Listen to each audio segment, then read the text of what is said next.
Ya, deme un segundo otra vez. Qué pena.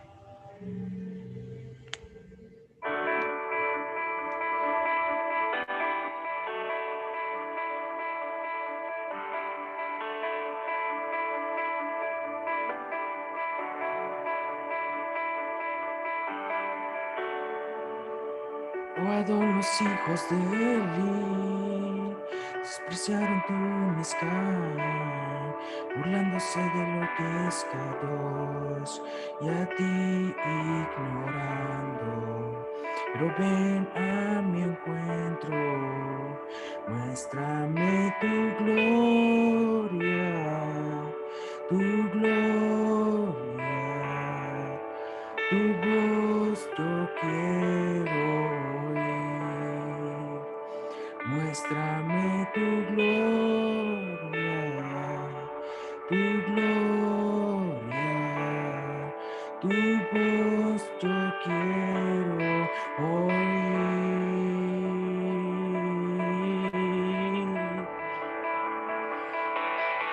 Cuando el mundo se olvide de tu Torah, de ti me acordaré. La menorá encendida mantendré, porque en el Mizcán en donde estaban los hijos de Eli, habrá siempre un Samuel para oírte. Habla que tu siervo te oirá.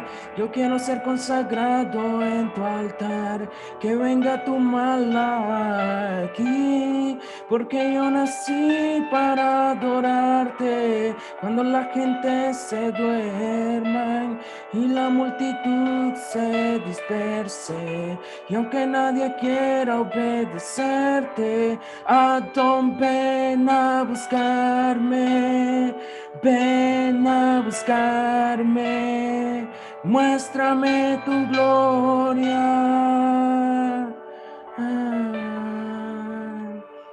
Muéstrame tu gloria.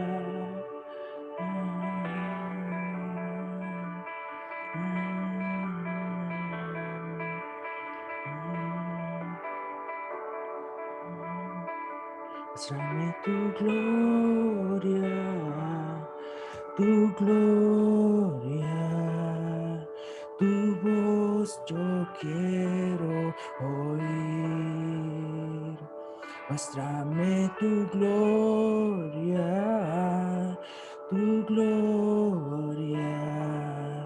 tu voz yo quiero oír.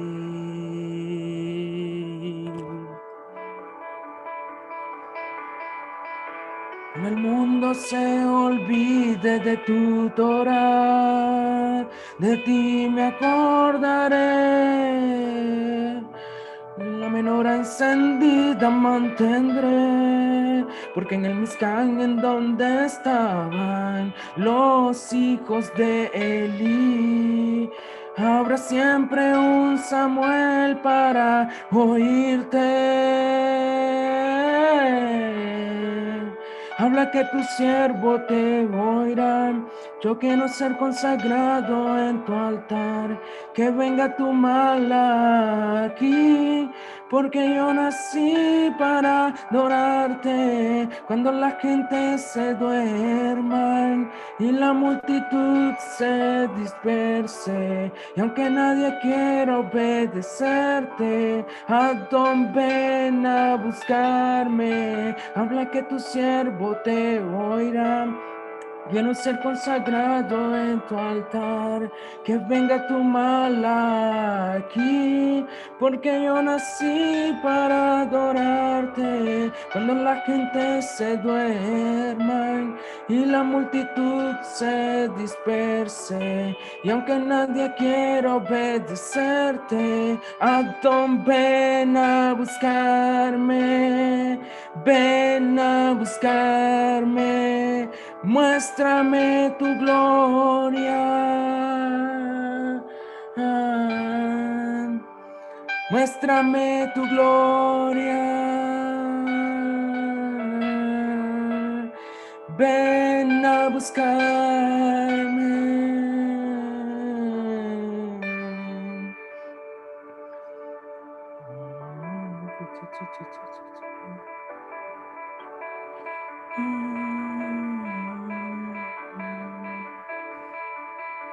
Háblanos, Padre. Muéstranos a través de tu palabra, tu verdad, tu justicia.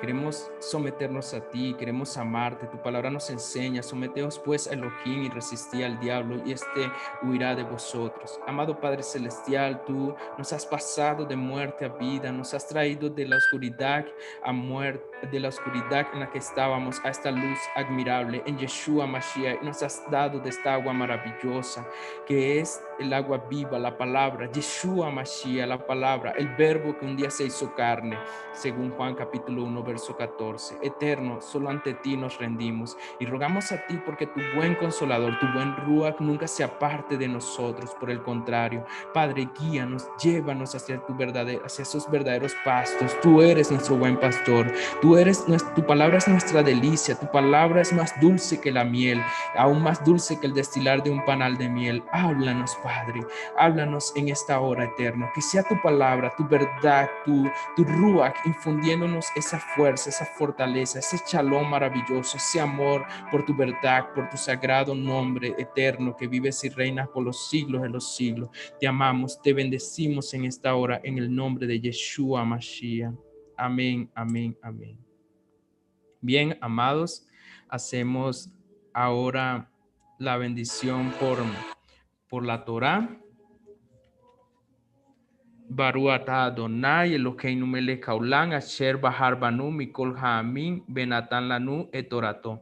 Baruch atah Adonai noten haTorah beshem gadol Yeshua Mashiach. Amén.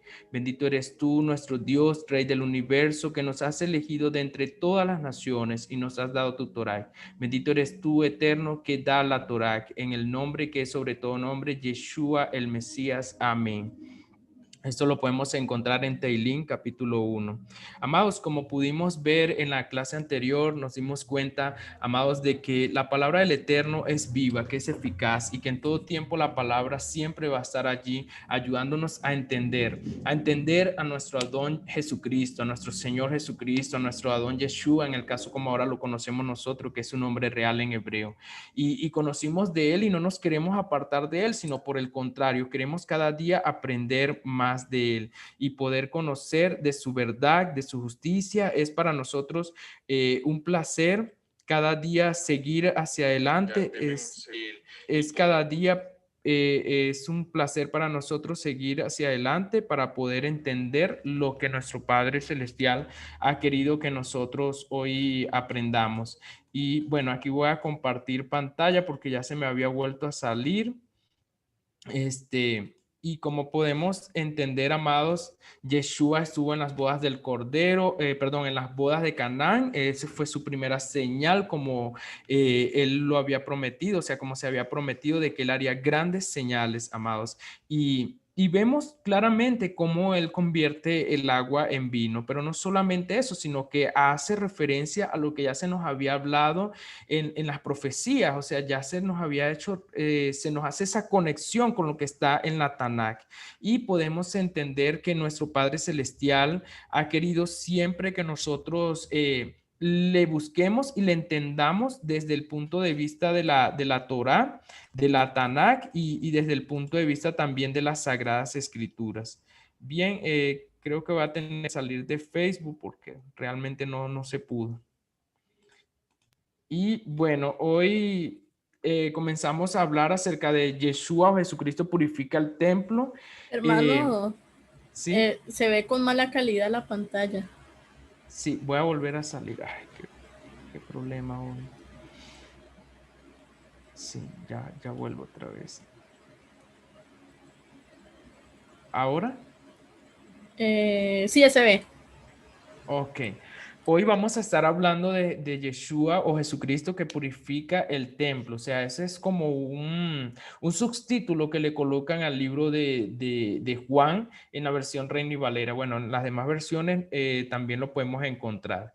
Y entonces, amados, esto nos hace entender que la palabra se le ha tratado de colocarle cosas para que nosotros podamos entenderlo, pero al mismo tiempo nos llama a reflexión y según lo que nos habla la carta de Romanos capítulo 7 verso 14, todo esto es espiritual, amados. O sea, para entender toda la palabra de nuestro Padre Celestial es realmente hay que buscarlo a Él de noche y de día, hay que someternos a Él en súplica, en acción de gracia, en oraciones, en buscar su rostro cada día en nuestras vidas, amados. Esto es lo que nos va a traer la bendición de poder entender todo esto que Él nos ha dejado escrito desde Génesis hasta Apocalipsis. Y bien, amados, aquí en Juan capítulo 2, versos 13 al 22, dice, estaba cerca la Pascua de los judíos y subió Jesús a Jerusalén. Entonces, amados, no podemos ver la escritura de esta manera, o sea, estaba cerca la Pascua de los judíos. Para entender este pedacito nada más, o sea, este párrafo, esta pequeña frase, yo creo que deberíamos de estudiar el trasfondo, porque aquí Juan escribe que es de los judíos, pero en realidad la Pascua es de todo Israel. ¿Y quién es todo Israel? Son todos los que guardan mandamientos, son todos los que hoy buscan a Jesucristo, los que aman la verdad, los que buscan entender lo que nuestro abacados, lo que nuestro Dios ha dejado escrito. Y ahora bien, vamos a hacer una pequeña un pequeño paréntesis y vamos a ver qué es lo que significa Pascua o qué quiere significar Pascua. Pascua nos hace como una conexión a lo que está escrito en el libro de Éxodo capítulo 12, verso 3. Y dice así, hablad a toda la congregación de Israel, diciendo en el día 10 de este mes, tómese cada uno un cordero según las familias de los padres, un cordero por familia. Esto es la Pascua, que en hebreo se pronuncia Pesach y más adelante vamos a ver por qué. Pero antes de iniciar, o sea, ya entendimos que era para toda la congregación de Israel, para Israel. Dios hizo promesas con Israel. Primero se la hizo a Abraham sacándolo desde Ur de los Caldeos. Después se la dio a Isaac porque a pesar de no ser Isaac, bueno, el primer hijo de Abraham, pero era el primogénito, porque ¿quiénes son los primogénitos? Los que abren matriz. Obviamente, él no es primogénito de hombre, sino de mujer. La persona, el varón el varón, porque es el varón el que es primogénito, es primogénito cuando abre matriz de su madre. No se le llama primogénito una persona que es, por decir, un varón que diga, no, mi hijo, este es mi hijo el primogénito. No, es cuando abre matriz. Entonces, vemos aquí que después de Isaac en Génesis, si lo estudiamos, podemos ver que se le hizo promesa a Isaac y posteriormente esa promesa se le confirmó a Jacob. Según Génesis capítulo 29. Entonces, amados, las promesas son para Israel. ¿Dónde podemos ver eso? En Romanos capítulo 11, donde el mismo Rachaul o apóstol Pablo menciona y dice, ¿ha sido Israel desechado? De ninguna manera. O sea, Israel no ha sido desechado de las promesas del Eterno. ¿Quiénes son ahora Israel? Todos los que son injertados en el olivo natural. Nosotros que en un tiempo, según Efesios capítulo 2, éramos gentiles, ahora venimos a ser injertados en el olivo natural. Ahora ya no hay judíos, ya no hay griego, ahora solamente hay Israel. Pero ¿quién es Israel? Los que guardan los mandamientos, los que se someten a la escritura, desde Génesis hasta Apocalipsis, porque Dios no es hombre para que mienta, ni hijo de hombre para que se arrepienta. Si Él lo dijo y no lo hará, él lo habló y no lo ejecutará. O sea, Dios, todo lo que Él habla, eso es. No busquemos pero, ni para, ni estudios extras, porque no vamos a poder llegar o alcanzar el verdadero conocimiento que nuestro Padre Celestial quiere. Entonces, esto nos llama a nosotros a la reflexión hoy en día. ¿Por qué? Porque muchos allá en el sistema religioso, llámese cristiano, en todas las denominaciones que haya, y el católico, testigo de Jehová, adventista, dicen que no, o sea, que ellos no son Israel. Amados, somos Israel cuando nos sometemos a Dios, cuando buscamos a Dios, cuando lo buscamos con amor, cuando lo buscamos con ese ímpetu, con ese interés. Yo no puedo decir hoy, y bueno, creo que lo publiqué en mi Facebook hoy, primera carta de Juan, capítulo 2 verso 4 donde dice que el que dice guardar los mandamientos y no los guarda, el tal es un mentiroso, o sea, se hace un mentiroso. Y el amor de Dios no está en él, en esa persona. No es que, no, Manuel, usted está insistiendo en los viejos rudimentos. Eso, amigo, de Facebook y de YouTube, estas son malas o pésimas traducciones realmente.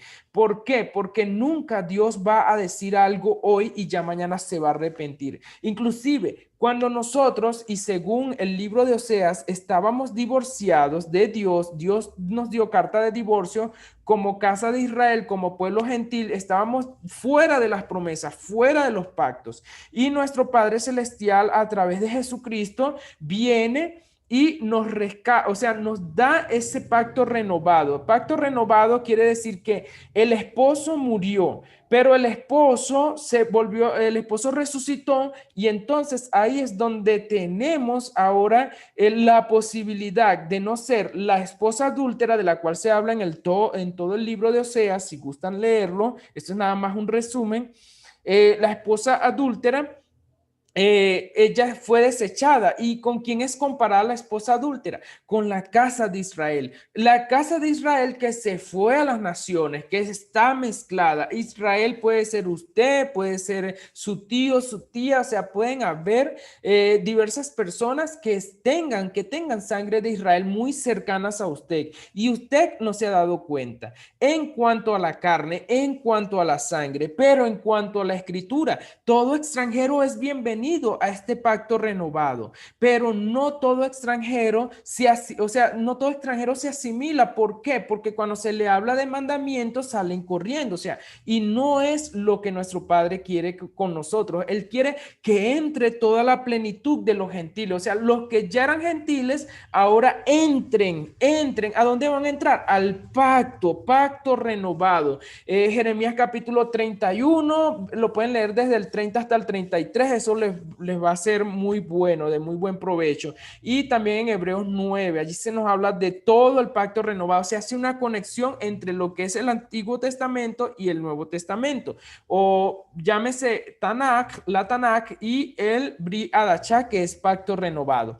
Amados, Yeshua vino a morir por nosotros. Él es el cordero de Pesach. Él es el cordero el cual fue inmolado. Pero ahora bien, veamos por qué se le llama cordero, por qué Pesach, por qué Pascua.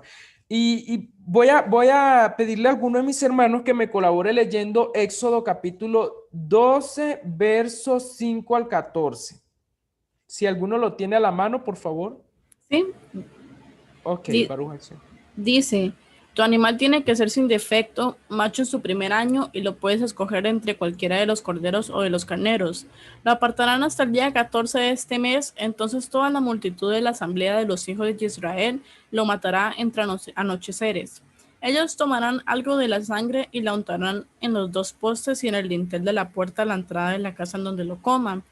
Esa noche comerán la sangre asada al fuego, la comerán con matzá y marror. No la coman cruda o hervida, sino asada al fuego, con su cabeza, las partes inferiores de sus patas y sus órganos internos. Nada queda hasta la mañana, si algo queda, quémenlo completamente. Aquí está como han de comerlo, con sus cintos abrochados, sus sandalias en sus pies y su vara en su mano, y lo tienes que comer apresuradamente. Es el Pesaj de Adonai. Porque esa noche yo pasaré por la tierra de Misrayim y mataré a todos los primogénitos en la tierra de Misrayim, ambos hombres y animales, y yo ejecutaré juicio contra los dioses de Misrayim. Yo soy Yahweh. La sangre servirá como señal que marca las casas donde ustedes están. Cuando yo vea la sangre, yo pasaré por sobre ustedes. Cuando yo golpee la tierra de Misrayim, el golpe de muerte no los golpeará a ustedes. Ese será un día para ustedes recordar y celebrar como festividad a Yahweh de generación a generación. Lo celebrarán por ordenanza perpetua. Amén. Amén, amén. Toda rabamada, hermana. ¿Y qué es lo que estamos viendo aquí, amados? Estamos viendo que Yeshua o que Jesucristo es ese cordero que nos sirvió a nosotros para liberarnos, para liberación, para poder entrar en este pacto renovado. Nosotros estábamos fuera de toda promesa, de todo pacto, pero en Jesucristo nosotros podemos ahora obtener la ciudadanía de Israel, según Efesios capítulo 2. Pascua, como están viendo en la pantalla, se toma del Strong griego 3957, que se escribe, se dice paja, y del origen del caldeo arameo. O sea, aquí tenemos que buscar su derivación que está en el Strong 6453.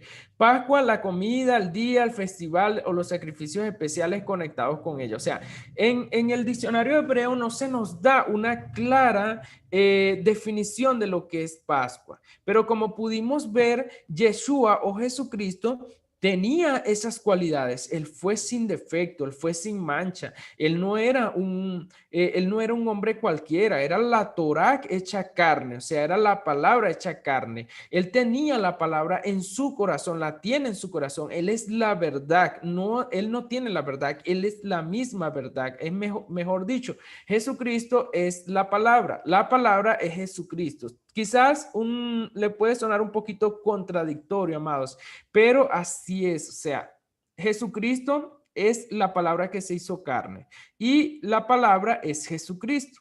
Bien, en el Strong Hebreo 6453 dice Pesach y se dice que es usado solo en el tecnicismo de la Pascua judía. O sea, se habla de Pascua judía nuevamente. O sea, no es una Pascua judía, es la Pascua de todo el pueblo de Israel. Cuando Dios sacó a nuestros antepasados de tierra de Egipto, Él sacó a las 12 tribus de Israel. Él no sacó a una tribu en especial. Él no dijo, no, yo voy a sacar a la tribu de Judá. No, él sacó a toda, a toda la congregación de Israel. Por eso es que él dice en el 12:13, hablar a toda la congregación de Israel. Entonces, amados, aquí vemos a Jesucristo, la imagen visible del Dios invisible, según Colosenses capítulo 1, verso 5. Bien, y Pesach es el sacrificio que se hace para que las personas o para todos aquellos que van a entrar en pacto sean liberados. No es que, no, ya yo acepté a Jesucristo, ya yo soy libre. No, no, eso no es así. Usted tiene que hacer muchas cosas. No es que ahora yo le esté diciendo que usted tiene que matar un cordero. No, porque la misma carta a los hebreos nos dice que ya el cordero fue inmolado. O sea, ya él fue muerto, él resucitó, ya no hay que hacer este tipo de sacrificios. Sí podemos hacer como una conmemoración. De hecho, Yeshua cuando se reunió, o Jesucristo cuando se reunió con sus discípulos, él hizo eso, o sea, esta copa de vino, este pan, háganlo en conmemoración de mí, porque él dijo que él no iba a beber más del producto, del fruto de la vid hasta que no volviera. Entonces, amados, debemos entender que este sacrificio que hizo Jesucristo era parte de un plan del Eterno. O sea, ya nosotros estábamos desechados, pero el Eterno nos ofrece una nueva oportunidad en Jesucristo. Nuestros padres, nuestros antepasados, así sea que hayamos nacido aquí en Venezuela, en Costa Rica, en Colombia, en cualquier parte del mundo, tuvimos que haber tenido algún antepasado que conocía de Dios, que conocía del Eterno y que esa persona no enseñó, o sea, sino que se desvió y se fue detrás de ídolos, se fue detrás de otros dioses, creyó en cosas vanas que nosotros no deberíamos de creer. Y hoy en día yo digo, o sea, somos privilegiados muchos porque tenemos la palabra aquí, o sea, tenemos esta escritura en libros y podemos meditar en ella. El que no lo haga es porque realmente no quiere al Eterno, o sea, no ama al Eterno. Entonces, ya les dije que Israel es todo aquel que guarda mandamientos, es todo aquel que ama a Jesucristo, porque Jesucristo dijo en Juan 14, 15, él dice, si me amas, guarda mis mandamientos. Así de sencillo. En Mateo capítulo 5, verso 17, él dice, yo no he venido, no penséis que he venido a abolir la ley, o sea, no lo pensé, ni siquiera lo pensé, ni que se te meta eso en la cabeza de que él vino a abolir la ley, porque es mentira.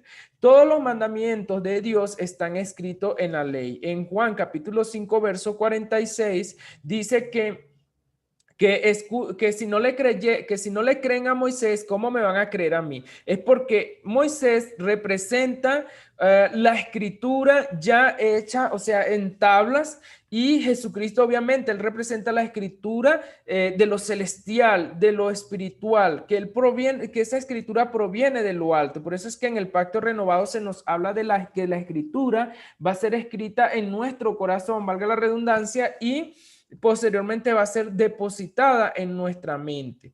Pero bien, continuamos. Dice que subió Jesús a Jerusalén. Ellos iban a celebrar la Pascua. Él subió a Jerusalén, imagínense, subir. Por eso es que cuando se nos habla en la escritura de subir y descender, amados, debemos de tener mucho cuidado. Al Eterno le gusta es que nosotros subamos. Como les estaba hablando, creo que fue en la parte 4 donde hablamos que Jesucristo es la escalera. Ahora, la Jerusalén por la cual nosotros estamos actualmente y por la cual esperamos, es la Jerusalén celestial. Es cuando desciende esa Jerusalén celestial. ¿Quién nos va a ayudar a subir allá? Jesucristo. ¿Quién nos va a guiar? Jesucristo. Pero nosotros tenemos que poner de nuestra parte. Nosotros tenemos que buscarlo a Él con ímpetu. ¿Cómo el Eterno se va a acercar a nosotros si nosotros solamente lo que hacemos es... No, yo no voy a guardar mandamientos. No, yo soy así tal cual como yo soy. No, yo amo a Dios, pero a mi manera. No, amados, esto no se trata de esto, de eso. Se trata de que si yo lo amo a Él, yo no voy a hacer lo que Él me dice que a Él no le gusta. Es como una esposa abnegada. Cuando una esposa, cuando una esposa está casada, obviamente, casada, valga la redundancia, ella no es que va a hacer todo lo que el esposo diga. Si el esposo está haciendo lo que es correcto delante de Dios, si él está practicando lo que dice la escritura, la esposa tiene la obligación, y no obligación como que yo debo hacerlo y ya no. Es que te nace, o sea, tienes algo en tu corazón que te motiva a hacerlo. Si no, jamás vas a ser una buena esposa. Si no, nosotros jamás vamos a ser buenos hijos, y tampoco vamos a ser buena esposa, porque somos llamados esposa. Todo Israel es llamado esposa. Entonces, ¿cómo vamos a ser buena esposa si nos hablan de mandamiento y ya? No, esos son rudimentos antiguos. No, amados, debemos escuchar, corroborar en la escritura hasta la mínima jota, la mínima tilde, corroborarla en la escritura a ver si así está. De pronto buscarlo en otras traducciones. De pronto, si pudiésemos, si está a nuestro alcance, ir al original hebreo, y así pudiésemos entender más la escritura. Siempre se nos habla de subir hacia Jerusalén. Dios le dijo a Isaac, cuando Isaac estaba pasando por una serie de inconvenientes, bueno, una hambruna en la tierra, si mal no recuerdo, eso está en Génesis capítulo 25, y él le dice a Isaac, no vayas a descender a Egipto. Imagínese, no vayas a descender. ¿Por qué el Eterno tendría que haberle dicho no vayas a descender? O sea, para eso le fuera dicho no vayas a Egipto. Pero es que descender nos habla a nosotros de que vamos bajando. O sea, todo lo que hemos subido para volver a bajar. O sea, es como que el que se inició en una meta y ya retrocede. Entonces, el Eterno no quiere eso para nosotros. El Eterno quiere que nosotros subamos a Jerusalén. Pero bien, vamos a continuar. Y halló en el templo a los que vendían bueyes, ovejas y palomas, y a los cambistas allí sentados. ¿Por qué estaban estas personas allí, amados? Porque siempre el enemigo, Hasatán, el opositor, el adversario, siempre él se está oponiendo a lo que el Eterno nos dice, nos habla. Él se está oponiendo a la santidad, a la kedushá del Eterno. Él no quiere bien para nosotros, él quiere un mal, y él, su principal enemigo, él tiene como su enemigo a nuestro Dios. Por ende, estas personas iban a estar allí, amados. ¿Y por qué razón? ¿Por qué motivo, amados? Porque hay una mezcla entre lo santo y lo profano. Lo profano proviene del enemigo y lo santo, lo kadosh, lo verdadero proviene de Dios. Entonces, estas personas, para ellos y para el Sanedrín, pensaban que eso estaba bien, vender allí los cambistas, si alguien necesita una oveja para el sacrificio, si alguien necesita palomas para presentarlos como sacrificio de chalón, o sea, todo les parecía normal, pero no es lo que el enemigo diga, no es lo que la gente diga, es lo que el Eterno nos haya dicho que tengamos que hacer en el templo. Era un lugar tan sagrado y es un lugar tan sagrado porque nosotros vamos a ver un templo que es totalmente celestial y va a estar en la Jerusalén, en la Jerusalén.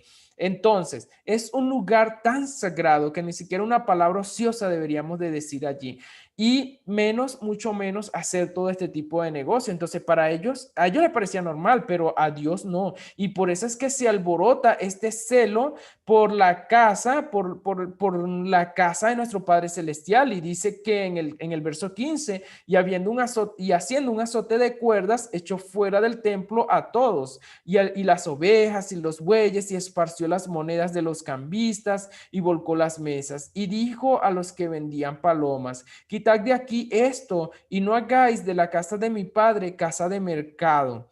Vean, casa de negocio, casa en la cual se hace lo que ellos quieren. No, amados, es la casa del Eterno. Ahora el Eterno habita en nosotros, según primera carta a los Corintios capítulo 3, verso 17. Nosotros somos templo de Dios. Ahora también tampoco no deberíamos en ningún momento de hacer negocios dentro del templo. No deberíamos de maquinar, de pensar. Ahora lo que deberíamos de pensar es en Jesucristo, de buscarlo a Él, de amarlo a Él. Y entonces en el verso 17 dice: entonces se acordaron sus discípulos que está escrito: el celo de tu casa me consume. ¿Alguno que me colabore leyendo Salmos capítulo 69, verso 9? ¿Y por qué, amados? Es que es así, amados, es la palabra del Eterno. Sí, amadita, ¿lo tienes? Dice, porque el celo de tu casa me está devorando y sobre mí están cayendo los reproches de los que te reprochan a ti. Amén, amén. Habían quienes lo reprocharan a Jesucristo.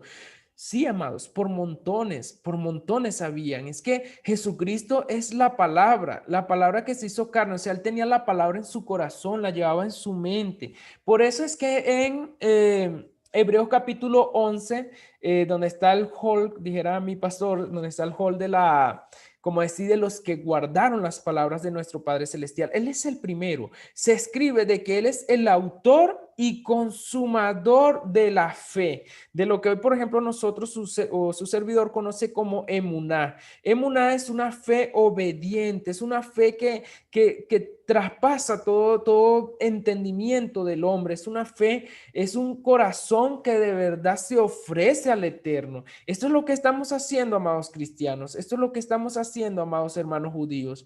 No creo, amados. Ustedes tienen que buscar más al Eterno, no en el Sor, no en el Zohar, en la Cábala, en el catecismo, en las teologías, filosofía. No, allí no es donde deberíamos de buscar. Debemos de buscar es en las Sagradas Escrituras.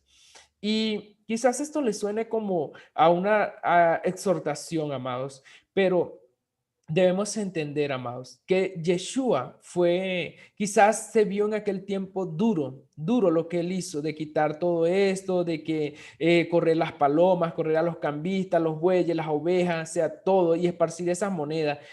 Quizás habían cambistas que lo hacían por necesidad, quizás no habían cambistas, quizás esos cambistas eran solamente personas ok, es un trabajo y estoy allí el día sentado, quizás, o sea, saquemos, quizás pueden haber muchas conjeturas, pero amados, lo más importante es que él no obvió la escritura, no se reveló a la escritura. Él dijo: ¿cómo es posible? O sea, yo me imagino, ¿cómo es posible que en mi casa, en la casa de mi padre van a hacer todo esto? Es que yo me lo imagino, o sea, no es fácil para algunos de nosotros que ese celo llegue a nosotros de pronto. No es fácil contenerlo. La actuación se puede ver, se puede malinterpretar. Lo que nosotros hablamos se puede malinterpretar. Por eso yo podría salir a la calle ahorita y predicar, y yo estoy seguro de que a muchas personas les caería mal. Quizás de 10, las que el Eterno toque y yo las puedo contar con los dedos de mi mano. Imagínense, es por eso, amados, porque la palabra a veces, bueno, es que la misma palabra dice que es como martillo sobre la roca. Imagínense. Bien, y entonces Jesucristo, bueno, los judíos le respondieron y le dijeron, ¿qué señal nos muestras ya que haces esto? Respondió Jesús y les dijo, destruid este templo y en 3 días lo levantaré. ¿Por qué las gentes piden señales? Porque las gentes en aquel tiempo también pedían señal. Nuestros padres, de verdad, yo a veces yo digo, Padre, perdona a nuestros padres, a nuestros antepasados, porque aquí no hay que buscar profeta que haga señales. Aquí hay que buscar es lo que dice la Escritura, porque puede haber 1001 profeta que haga señales. Profetas tal vez de Baal, pueden ser profetas de Baal o pueden ser profetas de Dios. Pero si el profeta que se dice que es de Dios no se sujeta a esta escritura, no se asemeja ni nos conecta a lo que dice Deuteronomio capítulo 13, es un profeta falso. Entonces, ¿para qué pedir señales cuando tenemos la escritura? Señales vamos a tener por montones más adelante, cuando nuestro Padre a través de Yeshua, a través de Jesucristo, se vuelva a manifestar, vuelva a venir hasta aquí nuevamente. Entonces, amados, esta gente pide señal y no es, y la palabra es todo, amados. O sea, la palabra es un camino, es una vida. Es como lo dijo Yeshua, yo soy el camino, la vida y la verdad. Y era por esto, amados. Bien, ahora veamos por qué Jesucristo habla de que Él es el templo. Y alguno que me colabore leyendo Jeremías 31-33, por favor. Aquí vamos a ver por qué Jesucristo se hace llamar a sí mismo el templo. Y es que, amados, Dios hizo un pacto con Israel. Dios quiso llamar a su nación y decirle que ya tenían una nueva oportunidad. Y lo hace a través de Jeremías capítulo 31, versos 31 al 33. ¿Lo tienes, amadita? Sí, hermano. Ok, Baruch Hashem. Jeremías 31 al 33 dice, aquí está, los días vienen, dice Yahweh, cuando haré un nuevo pacto con la casa de Israel y con la casa de Judá. No será como el pacto que hice con sus padres cuando los tomé de la mano y los saqué de la tierra de Egipto, porque ellos por su parte violaron mi pacto, a pesar de que yo, por mi parte, fui un esposo para ellos, dice Yahweh. Porque ese es el pacto que haré con la casa de Israel después de esos días, dice Yahweh. Yo ciertamente pondré mi Torá dentro de ellos y la escribiré en sus corazones. Yo seré su Elohim y ellos serán mi pueblo. Amén. Amén, amén. Toda rabamada, hermana. Muchísimas gracias. Perdón. ¿Con quién es que va a ser el pacto? Con la casa de Judá y con la casa de Israel. Anteriormente, en el libro de Reyes, si lo pueden escudriñar, van a encontrar, este es un breve resumen, van a encontrar que después del pecado de Salomón, las 12 tribus de Israel quedan separadas. 10 tribus para un rey y 10 tribus para el hijo de Salomón. Entonces, después de eso, en Israel, en la casa de Israel o reino del norte, como se le ha llamado, encontramos que habían pecados y pecado tras pecado, esta gente no se arrepentía y entonces el Eterno ya los deja o permite que una nación extranjera los sitios, o sea, les haga guerra en su mismo territorio. Y entonces es allí cuando vemos que todas las tribus, las 10 tribus del norte, fueron dispersadas por los asirios, fueron llevados por los asirios.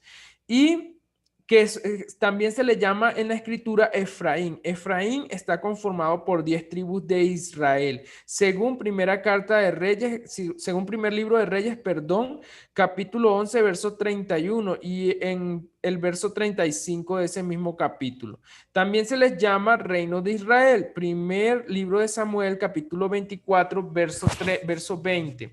También se le llama casa de José, según segundo libro de Samuel, capítulo 19, verso 20. En Amós, capítulo 5, verso 6.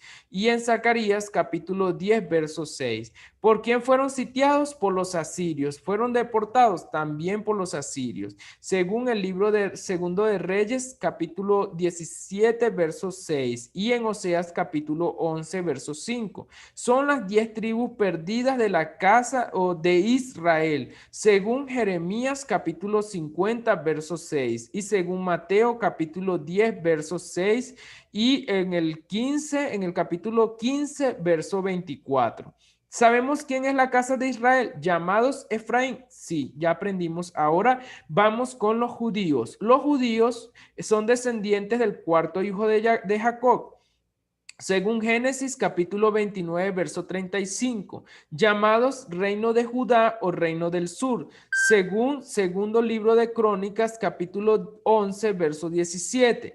También se le llama casa de Judá según Zacarías capítulo 10, verso 6. Sitiados por Babilonia en Primera de Crónicas capítulo 9, verso 1.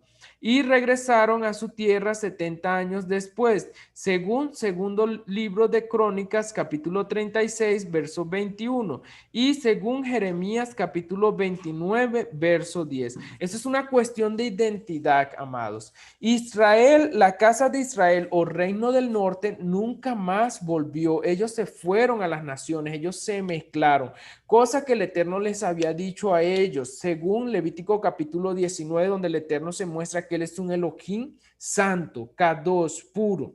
Entonces, ellos hicieron todo lo que hacían las demás naciones, los pueblos alrededor. Ellos se involucraron en eso, en esa adoración a ídolos. Entonces, por esto es que el Eterno ya se cansa, o sea, ya van varios reyes, Israel no cambia, se le profetiza, Israel no quiere cambiar, mandó varios profetas, el profeta Oseas les habló y todavía no entendieron, hasta que Dios los desecha a ellos como desechar o como que se le da una carta de divorcio a una esposa.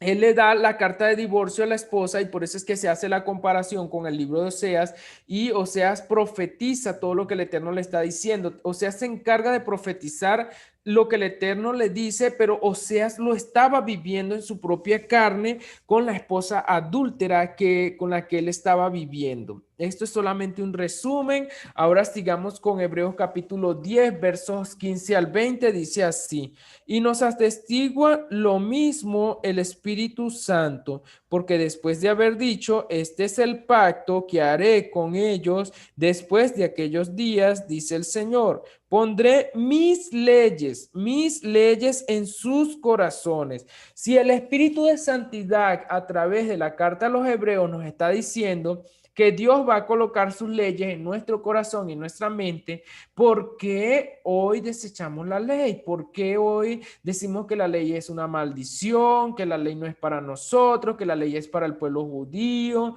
No, amados, la ley es para todo aquel que se sujeta a Dios a través de Jesucristo. No es que ahora no, que tenemos que volver al sistema de sacrificio, no es el tiempo, eso está pausado, pero sí a guardar los 10 mandamientos y a guardarnos de fornicación, de lo que se nos habla en Hechos capítulo 15, porque éramos gentiles. Por lo menos en el caso de su servidor, yo era gentil, ahora no me considero gentil, ahora me considero siervo de Dios, un hebreo. Entonces, dice que este es el pacto que haré con ellos. Después de aquellos días, dice el Señor, pondré mis leyes en sus corazones. Ahora vamos al verso 17. Dice, bueno, y en sus mentes las escribiré, o sea, él escribirá toda su ley en nuestro corazón y la depositará en nuestra mente. Es lo mismo que nos hablaba Jeremías capítulo 31, versos 31 al 33. Y añade, y nunca más me acordaré de sus pecados y de sus transgresiones. Pues donde hay remisión de estos, no hay más ofrenda por el pecado. Así que, hermanos, teniendo libertad para entrar en el lugar santísimo por la sangre de Jesucristo, por el camino nuevo y vivo que Él nos abrió a través del velo, esto es, de su carne. Ok, Amados, aquí se recalca, nos reafirma el Eterno que Él iba a hacer un pacto renovado. Él no abolió ningún pacto. No se nos habla en la Escritura de que Él hizo abolir el pacto. No, amados. Él lo que hizo fue que en su propia carne cargó con nuestros pecados y en su misma carne Él sacrificó, Él clavó las leyes de hombres, mandamientos de hombres. Hoy tenemos mandamientos de hombres, sí tenemos mandamientos de hombre. ¿Como cuál mandamiento de hombres tenemos? Como por ejemplo, guarda el domingo y no el sábado. Como por ejemplo, déjenme recordar, como por ejemplo, puedes comer cerdo, pero la Biblia dice que no se puede comer cerdo, pero usted puede comer cerdo.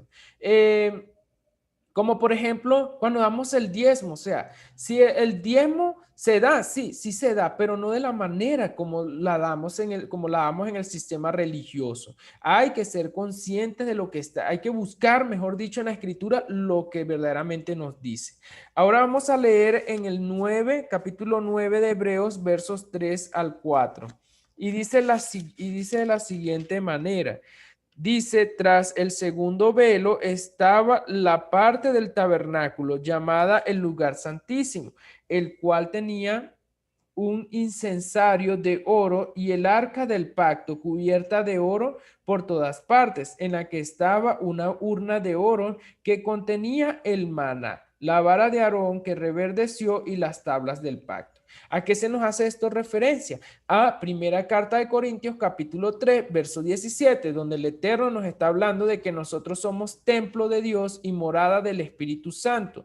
Entonces nosotros debemos tener el testimonio, las tablas del pacto. Sí, nosotros deberíamos de tener ese incensario de oro bien ardiente. Sí, porque en tiempo pasado, cuando Moisés inauguró el templo, el Eterno vino y encendió esa llama en el candelero, en el candelario o en el incensario de oro y hizo que eso ardiera. Así justamente y según Primera de Tesalonicenses capítulo 5, no recuerdo si es el verso 16 o el verso 17, nos está hablando de que el fuego del Espíritu Santo tenemos que avivarlo.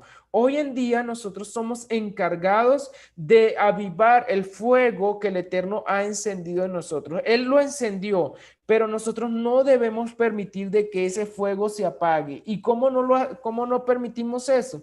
Cuando nos sometemos a Dios, cuando buscamos a Dios, cuando buscamos de su palabra, de su verdad, nos sometemos a la escritura, hacemos todo de acuerdo a como Él nos enseñó. Hay cosas que están pausadas, pero cuando venga Jesucristo, habrán cosas que Él nos va a enseñar, nos va a explicar, porque Él nos va a terminar de enseñar, de completar el conocimiento que hemos adquirido. Por medio de ese pacto que se renovó a través de Jesucristo.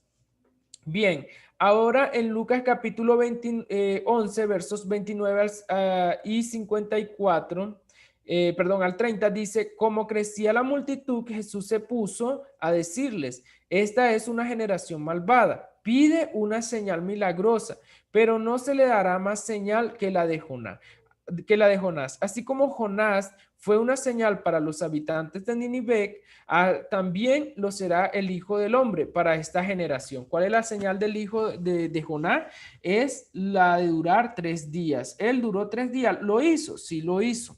Y ahora vamos a recalcar por qué él lo hizo. ¿Cómo es posible de que un hombre que fue muerto puede volver a resucitar? Porque él mismo lo dice en Juan capítulo 10, verso 18. Nadie me la quita, o sea, nadie le quita su vida, sino que yo la doy de mi propia voluntad. Tengo autoridad para darla y tengo autoridad para tomarla. De nuevo, este mandamiento recibí de mi Padre. Y voy a tomar estas palabras textuales de mi hermano Elio Emanuel Díaz, cuando él dice que yo no me imagino esas personas, a todos los que estaban allí en el Seol. O sea, recordemos que el Seol es un lugar donde la gente está descansando mientras viene Jesucristo y los resucita. Entonces llegó Jesucristo al Seol y dice el hermano que quizás las computadoras se volvieron locas, quizás todo el mundo se preguntaba, ¿qué hace este aquí? Este no es para que esté aquí. ¿Por qué, amados? Porque el Seol o la muerte no puede retener a todo aquel que realmente es sin mancha, es sin pecado. ¿Y quién era este? Jesucristo. ¿Había alguien que hubo alguien o habrá alguien que pueda hacer todo esto? Nadie, amados. O sea, Él lo hizo porque en él estaba la palabra, en él es la misma palabra. Por eso, él no se iba a perder ni a derecha ni a izquierda, amados. O sea, él iba a seguir por el camino recto, no como nosotros. Nosotros hoy conocemos la palabra, la conocimos, sí, y tenemos mucha escritura en nuestro corazón, quizás sí, quizás no, pero la ponemos en práctica. A veces se nos olvida ponerla en práctica. En cambio, Jesucristo no. A él no se le olvidaba. Él es el ungido, el escogido, el eterno, el mismo Dios que un día se manifestó en forma de carne. Y bien, dice en Marcos capítulo 16, verso 6, no se asusten, les dijo, ustedes buscan a Jesús el Nazareno, el que fue crucificado, ha resucitado, no está aquí. Miren el lugar donde lo pusieron. Y bueno, aquí, amados, como podemos ver, él resucita, o sea, al tercer día él resucita. Él muere un miércoles y resucita un sábado por la tarde, ya cuando ya justamente iba a comenzar la nueva semana.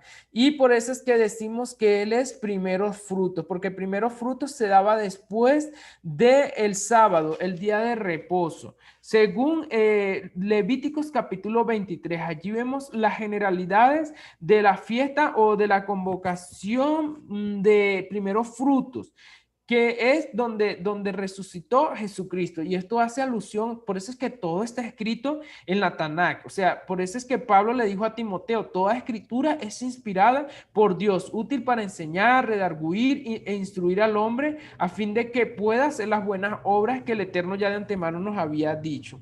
Y bien, aquí vamos a estudiar un poquito el verso que estábamos leyendo en contexto. Dice que respondió Jesús y les dijo, destruid este templo y en 3 días lo levantaré. Ahora bien, veamos en el original es santuario, que se escribe naos. Se escribe naos, es una capilla, templo, santuario, templecillo, templo, y queremos compararlo con el 2411. Pero cuando vamos al original hebreo, la palabra allí nos menciona que es Mizkan, que se refiere a santuario, se refiere a templo, la morada del Eterno. Por eso es que, amados, templo de Dios hoy somos. Hoy debemos mantenernos en santidad y buscar a nuestro Padre Celestial. ¿Y cómo lo hacemos? Buscándolo en toda esa palabra, con emuná, con toda esa fe maravillosa que Él ha colocado en nosotros. Bien, dijeron los judíos, en 46 años fue edificado este templo y tú en 3 días lo levantarás. Mas Él hablaba del templo de su cuerpo. Por tanto, cuando resucitó de entre los muertos, sus discípulos se acordaron que había dicho esto y creyeron la escritura y la palabra que Jesús les había dicho. Por eso, amados, es que no debemos tomar la escritura tan literal. A Dios no hay que tomarlo literalmente. A Dios hay que pedirle la revelación, hay que pedirle que nos enseñe. Él mismo lo prometió, él mismo ha dicho que él nos enseñaría. Juan capítulo 14, verso 25 nos relata al 26 que Él enviará su consolador y entonces Él nos guiará toda verdad y nos enseñará. Bien, en Romanos capítulo 12, verso 14 dice, porque la ley es espiritual, mas yo soy carnal, vendido al pecado. Imagínense, Pablo a veces dice que la ley es una maldición, a veces dice que la ley es espiritual. Y muchos dirán, no, Pablo es un esquizofrénico, Pablo es un loco que está hablando en contra de la palabra. Amados, la palabra es tal cual como Dios la ha dejado. ¿Qué ha pasado? Que han habido malas o pésimas traducciones. Pero en sí, todo esto que su servidor hoy trae para ustedes, toda la escritura es realmente espiritual. Nunca la vamos a entender aplicando pensamientos lógicos, filosofías, teologías. Nunca, amados, nunca, nunca. Todo esto se da es por la acción del Espíritu de Santidad en nosotros. Ahora bien, seguimos en Juan capítulo 2, verso 23. Dice, estando en Jerusalén en la fiesta de la Pascua, muchos creyeron en su nombre, viendo las señales que él hacía. Pero Jesús mismo no se fiaba de ellos porque conocía a todos y no tenía necesidad de que nadie le diese testimonio del hombre, pues él sabía lo que había en el hombre. ¿Cómo lo hacía, amados? Él es la palabra. Si nosotros vamos a primera carta de Juan capítulo 4, nosotros vamos a aprender cómo usar la palabra, cómo poder medir con la escritura tanto bueno, mejor dicho, las acciones del hombre. Nosotros quizás no somos como Yeshua, que Yeshua miraba el corazón mucho más allá. Nosotros miramos las acciones, las pesamos en la balanza, que es la escritura, y podemos determinar si este hermano verdaderamente es de Elohim o de Dios y si este hermano no es de Dios.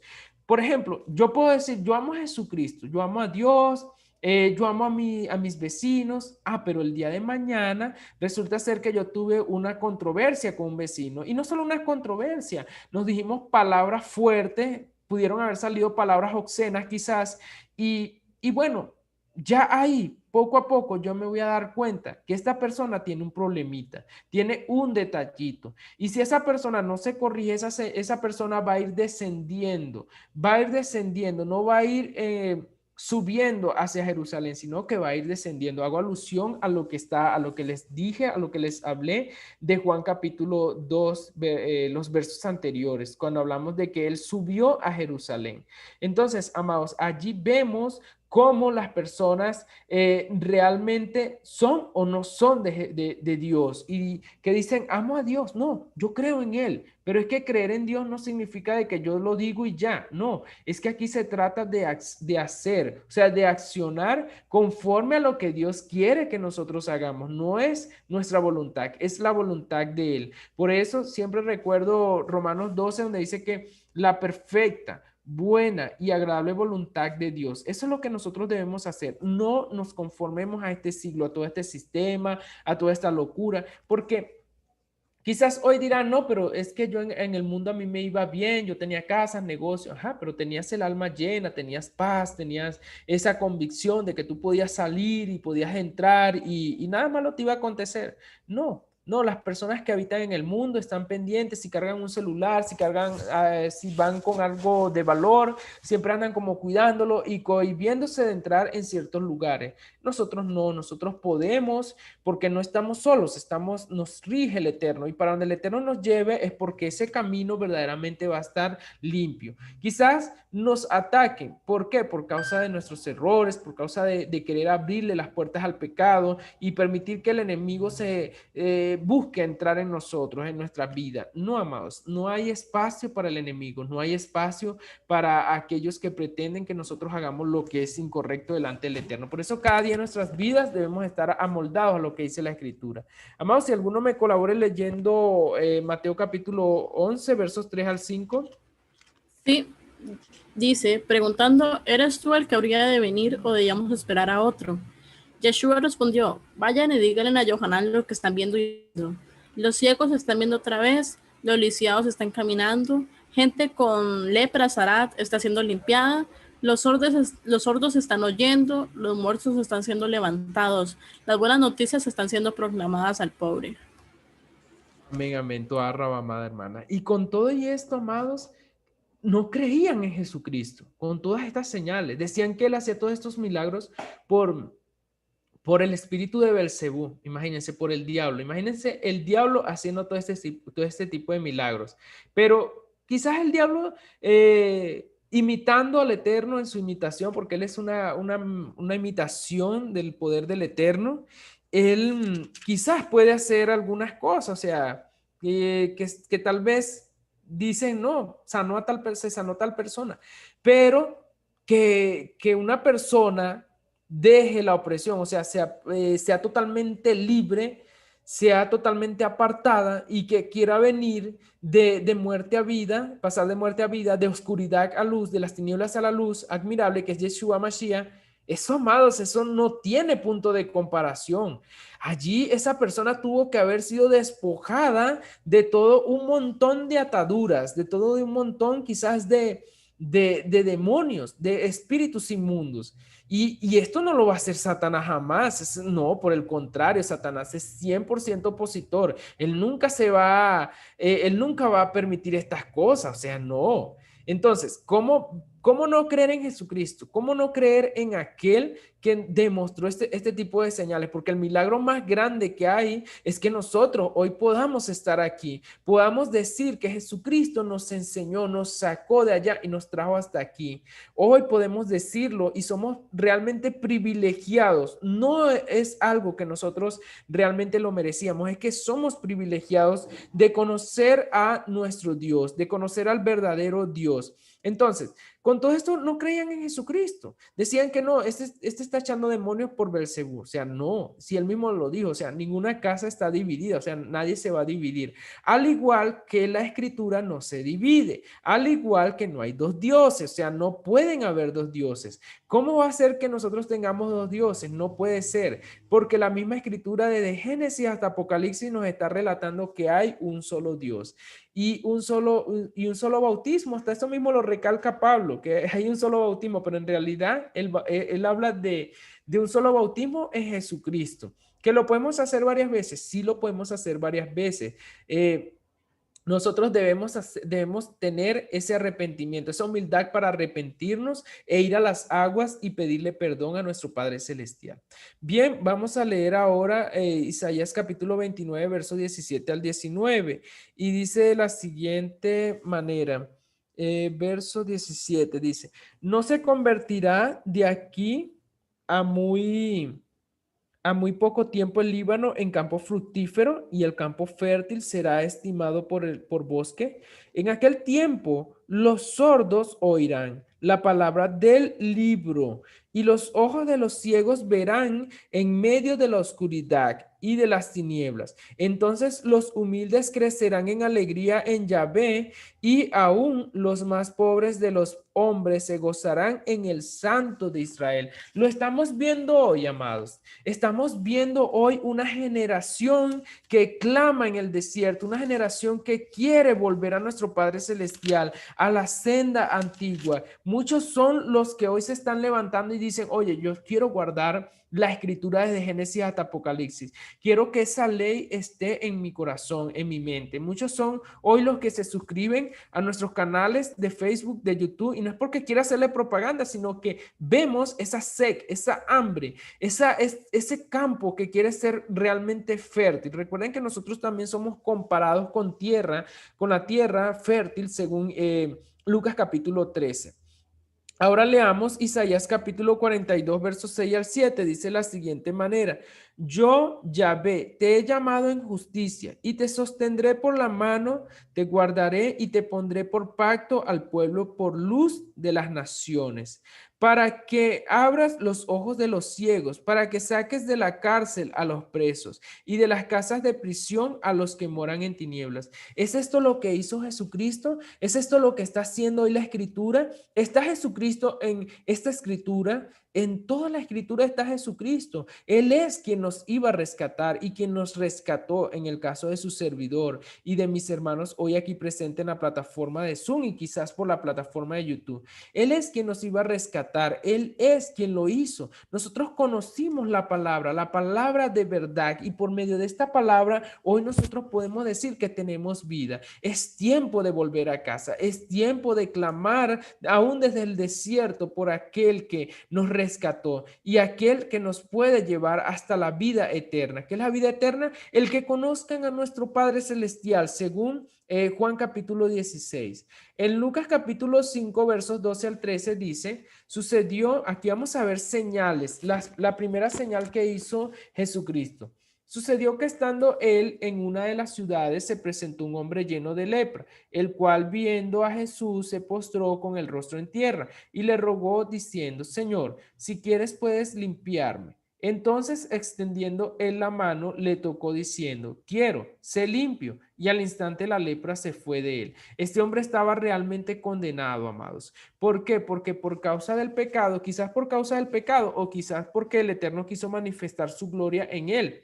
Entonces, él fue Él estuvo con esta lepra. Lepra en el original hebreo es de Zarak y proviene también de la Lashon Hara, proviene de cuando la persona es de lengua mala, es una persona que no se cansa de hablar en contra de los demás, de verle los defectos a los demás, cosas negativas, y no solamente a personas, sino también a objetos. Entonces, amados, allí es cuando se manifiesta o se manifestaba esta enfermedad. Hoy en día no se ha manifestado, quizás porque el Eterno realmente ha tenido piedad y misericordia y porque hay algunos justos rogando para que estas cosas no sucedan, porque realmente es una enfermedad donde la persona se condena a muerte totalmente. La persona, no es Dios que lo condena, es la persona que se condena a sí mismo por causa de su pecado. Bien, en Mateo capítulo 12, versos 22 al 23 dice, entonces fue traído a él un endemoniado, ciego y mudo, y le sanó. De tal manera que el ciego y mudo veía y hablaba y toda la gente estaba atónita y decía, ¿será este aquel hijo de David? O sea, estos estaban pensando, ¿será que este es el verdadero Mesías? Pero él estaba haciendo las señales que se hablan en Isaías capítulo 29, en Isaías capítulo 42. Entonces, ¿cómo no creerle? ¿Cómo no buscarle? ¿Cómo no anhelar cada día de él, amados? Si él nos está mostrando todo, amados, a través de todo lo que él está haciendo y lo que ha hecho, porque el cielo y la tierra han venido a ser para nosotros testigos de lo que el Eterno ha hecho, como ese testigo de lo que el Eterno ha hecho por nosotros, amados. Él ha querido hacer siempre, siempre el bien para nosotros. Él no ha querido mal para aquellos que por carne nacieron y aún aquellos que por la palabra se hicieron del pueblo de Israel. Muchos hoy dicen, no, pero es que yo soy del pueblo de Israel, del Israel espiritual. No, amados, aquí usted es Israel o es Israel, o no es Israel o no es Israel. No es que, no, pero Manuel, tú ya tienes cédula. No, ya tú tienes ciudadanía. No, no se trata de eso. Se trata de que cuando yo me someto a los mandamientos del Eterno, el Eterno nos trae de muerte a vida y por ende nos injerta en el olivo santo natural de Israel. Romanos capítulo 11. Y y entonces ahora venimos a pasar a ser hijos del Eterno, a ser pueblo de Israel, el pueblo a quien se le dio las promesas. ¿Alguno que me colabore leyendo Juan capítulo 9, versos 1 al 7? Seguimos hablando de las señales, seguimos estudiando que Yeshua o que Jesucristo hizo tantas señales que muchos pudieron haber dicho, ok, qué bueno. O sea, este es verdaderamente el hijo de David. O sea, no tener esa duda. Pero nuestro pueblo ha sido así, lamentablemente. ¿Alguno que lo tenga, amados? Sí, Ok, Baruch Hashem. dice, mientras Yeshua pasaba, vio un hombre ciego de nacimiento. Sus talmidín le preguntaron, Rabí, ¿quién pecó, este hombre o sus padres, para que naciera ciego? Yeshua respondió, su ceguera no es causada por sus pecados, ni por los de sus padres. Sucedió para que el poder de Yahweh pueda ser visto actuando en él. Mientras el día dura, debo seguir haciendo el trabajo del que me envió. La noche viene cuando nadie puede trabajar. Mientras esté en el mundo, yo soy la luz del mundo. Habiendo dicho esto, escupió en la tierra, hizo un poco de lodo con la saliva y untó el lodo en los ojos del hombre. Y le dijo, ve y lávate en el estanque del Shiloah. De modo que fue, se lavó y regresó viendo. Amén, amén, toda rabamada, hermana. ¿Y qué estamos viendo aquí, amados? Que Él quiere que nosotros seamos verdaderamente libres de toda ceguera, de toda esa falta que a veces tenemos nosotros de la escritura, o sea, porque nosotros estamos lejos de la escritura, estamos apartados de nuestro Padre Celestial, pero en Jesucristo, Jesucristo nos abre el entendimiento cuando nos hacemos discípulos de Él. Él es nuestro maestro. Él es aquel que nos dijo en Juan capítulo 8 que Él es nuestro buen pastor. ¿A quién debemos acudir? A Él. ¿Quién nos enseñará? Él. ¿A través de qué? A través de la escritura. El Ruach de santidad, ese fuego maravilloso que ha colocado en en nosotros nos servirá para que nosotros tengamos en todo tiempo esas ganas, ese ímpetu de querer agradarle, de querer buscarle. Amados, no podemos buscarle a Él con simples palabras, debemos buscarle con gestos, debemos buscarle a Él con acciones. No es que, no, Manuel, tú estás guardando Torah o estás haciendo obras para ser salvos. No, aquí no somos salvos por obra, aquí somos salvos por la sangre que derramó Jesucristo, por la sangre, igual como hicieron nuestros antepasados. Ellos colocaron la sangre en el dintel y por eso el ángel de la muerte no los tocó. Pero habrán hoy, o bueno, mejor dicho, cuando venga Yeshua, habrán personas que no tienen la sangre en los dinteles, no tienen a Jesucristo. ¿Y por qué, amados? Porque desecharon la palabra.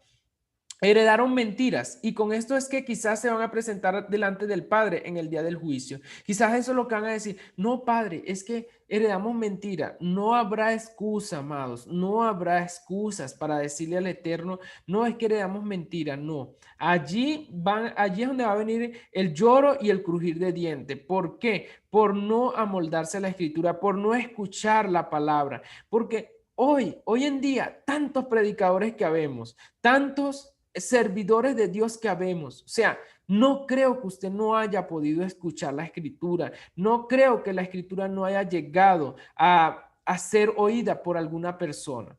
Yo creo que hoy ha sido oída, pero que no ha sido escuchada, porque escuchar es una cosa y oír es otra, amados. Es cuando uno escucha, uno la guarda en el corazón. Cuando uno oye la palabra, uno llega hasta ahí, o sea, no pasó nada, o sea, no hizo mayor efecto. Pero cuando uno la guarda en el corazón hace un efecto maravilloso y es que uno tiene ese ímpetu por guardar la escritura posteriormente, por hacer lo que es correcto, por buscar al Mesías Yeshua, a Jesucristo. Hoy quise hablarles de esta manera, amados. Quizás haya sido duro en algunas cosas, pero así mismo es la palabra, amados. Yo trato en lo posible de enseñarles con amor o de transmitir un mensaje con amor, pero no se puede, amados. Es todo lo que el Eterno me pone, es todo lo que el Eterno me ha enseñado y de verdad, o sea, si el Eterno coloca palabra en mi corazón, así mismo tengo que soltarla. Y yo la pienso antes de hablar, porque sé que cualquier error va a transmitir una enseñanza errónea o quizás una enseñanza donde las personas salgan corriendo y ni siquiera quieran corroborar en la escritura lo que su servidor les ha dicho. Pero amados, ha sido un placer, ha sido con todo amor. Les envío un fuerte abrazo de la distancia y antes de culminar vamos a hacer una pequeña tefilá para terminar este estudio. Amado Padre Celestial, glorioso, maravilloso, Elohim, te amamos, te bendecimos, te queremos exaltar cada día en nuestras vidas, ofrecernos a ti, amado Padre Celestial. Queremos ser consagrados en tu altar, queremos presentarnos ante ti como un obrero que no tiene nada de qué avergonzarse. Queremos ofrecer lo mejor de nosotros y agradecerte en todo tiempo por todo lo que has hecho por nosotros. Levantar cánticos de alegría, de gozo y de acción de gracia a ti, porque solo tú lo mereces, Eterno. Tú con tu palabra nos alegras la vida, nos motivas cada día a seguirte, nos das ese sentido de la vida tan maravilloso, ese soplo extraordinario en Yeshua el Mesías. Eterno, te pedimos por aquellos amigos de Facebook, de YouTube, que en algún momento verán esta enseñanza o que ya la vieron. Te pedimos una bendición especial, libértalos por favor, que ellos puedan conocerte, que ellos algún día se motiven a buscarte, a seguirte, amado Padre Celestial. Te lo pedimos en el nombre que es sobre todo nombre, Yeshua el Mesías. Eterno, te pedimos también, por favor, que nos bendigas, que nos ayudes, que sanes nuestras heridas, nuestro corazón, si hay algo que nos está afectando, por favor, ayúdanos para levantarnos, para buscarte, para enaltecerte cada día en nuestras vidas, Eterno. Te lo pedimos en el nombre que es sobre todo nombre, Yeshua el Mesías. Amén, amén, amén. Toda Rabá. Toda Rabá, amados hermanos, que hoy pudieron conectarse por medio de esta plataforma. Que sea el Eterno que les bendiga y les envío un fuerte abrazo a la distancia. Si alguno tiene algún aporte, perdón. Bueno, no tengo mucho que decir, hermano, pero toda rabá por esta enseñanza, en serio. Sé que es el Señor hablando a través de usted y eso es lo que se espera, ¿no? vemos lo importante que es como conocer las verdaderas raíces de dónde viene la escritura que estamos leyendo. Porque sí, así mismo como el Antiguo Testamento fue escrito en hebreo, el Nuevo Testamento fue escrito en griego, entonces eso es una diferencia muy, muy importante a la hora de poder traducirlo. Entonces hay muchas palabras que no tienen traducción literal al español, entonces las cambiaron completamente. Entonces esa es la importancia de si uno tiene la oportunidad de aprender hebreo y griego, pues aprenderlo. Amén, amén. Sí, claro, o sea, esto es, si uno puede, si está en las condiciones de aprender todos estos idiomas, sería excelente, porque así nadie nos va a mentir, o sea, ya conocimos y nadie nos mueve de la posición en la que estamos. Que no nos vaya a pasar lo del profeta Balán, como lo vimos en la parasha anterior, se movió de la posición donde el Eterno lo tenía, o sea, con toda la enseñanza que el Eterno le había dado y que deducimos así porque vemos cómo hacía sacrificios, vemos cómo conocía el Eterno y lo buscaba. Pero bueno, amados, esto es lo que traía hoy. Espero que haya tocado su corazón, que haya podido reflexionar cada día, porque de esto se trata, que conozcamos cada día de nuestro Eterno, de nuestro amado. Ustedes aprenden, pero no crean que yo no aprendo. Yo estoy aprendiendo también. Yo coloqué estas diapositivas, pero en ningún momento dije, no voy a como a ensayar, no. Yo hice las diapositivas y dije, bueno, que sea lo que el Eterno quiera. De hecho, no me había quedado tiempo de como de ensayar o de practicar a ver cómo me salía el mensaje. Pero de algo sí estoy seguro, amados, que el Eterno siempre, siempre nos va a ayudar y que nunca nos va a dejar solos, que Él siempre va a estar allí dándonos lo que nosotros necesitamos para el momento adecuado. Toda rama, amados hermanos, por la asistencia, que sea el Eterno bendiciéndoles. Shalom, shalom y Laila Tov. Shalom.